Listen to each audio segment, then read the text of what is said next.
Hey, it's Mike. I wanted to do a video with you, just sharing some things. Doing a full service on my M9960 tractor, and as I was doing belts and everything, I found a little bit of play in the front bearing on that water pump.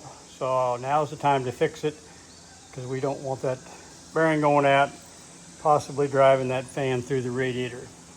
So I'm waiting on a water pump to get here and the gasket for it, but I wanted to share this unit because I got some extra time, so I thought I'd go ahead and get this thing ironed out. Ag Solution, Diesel Solutions sent me this module claiming up to 30% more horsepower. Of course, that's on the high setting, 10 to 20% more fuel savings. Now, they've run a lot of dyno tests. We've done a lot of research on this thing. They've done a lot of dyno testing, proving that it does not affect your tractor as far as, because a lot of people will say, well, it's going to make it regen more, it's going to plug things up more. That's not true.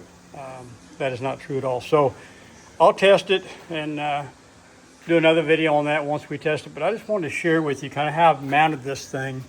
So here's the module, and I don't want it in there next to the motor where the heat's at, and they recommend you don't. So I've mounted it. This is just a little plastic shield, and I'll unbolt that here in just a second. Just temporary right there for this video, but that's where I've put it. So the hood kind of comes down over and will kind of help shed a little water. It's a sealed unit where they put this together. I'm just going to take a little silicone. They don't say anything about you need to. I just think we need to. And I'll just go around that to help weatherproof it a little bit more. But this will keep it out where it's out in some air where it's not going to get hot. So that's where I've got that. I'm going to share with you. Get this out of the way.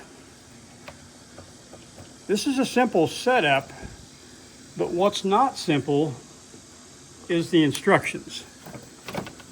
So their instructions are not good. I don't know where they've taken the picture, what angle. They're showing your fuel sensor right there. And they're saying in the wording that it's toward the rear of the motor. So this must be a picture off of something else and not this tractor, because it don't make sense.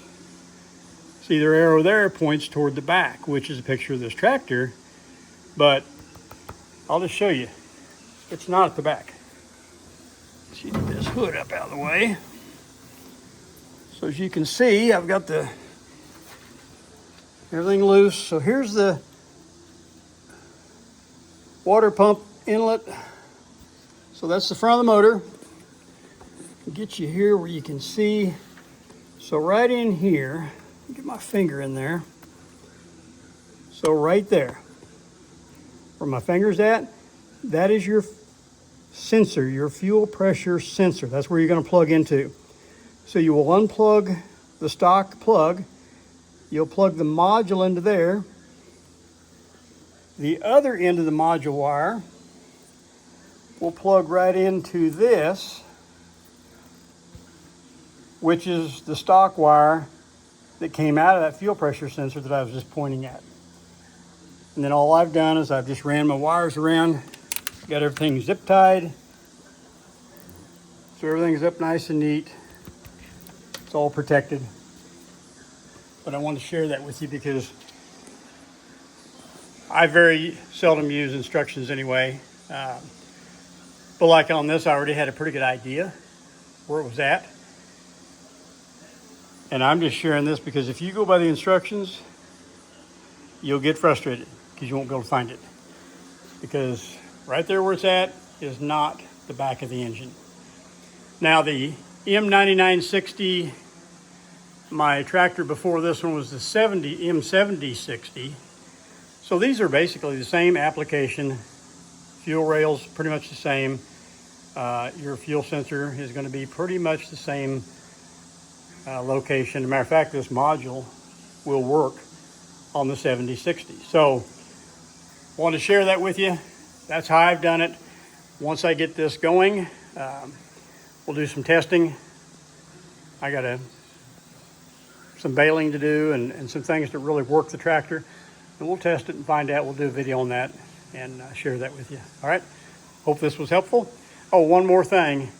When you've got your loader up in the air like this, do not trust your hydraulics. So this is a good 4x4 solid oak that I've taken off the sawmill. Put it in there for a block, a safety block. Even though this thing holds hydraulics, I don't want to be under there, and you shouldn't either. So anyway, I'll see you in the next video. Hope this was helpful.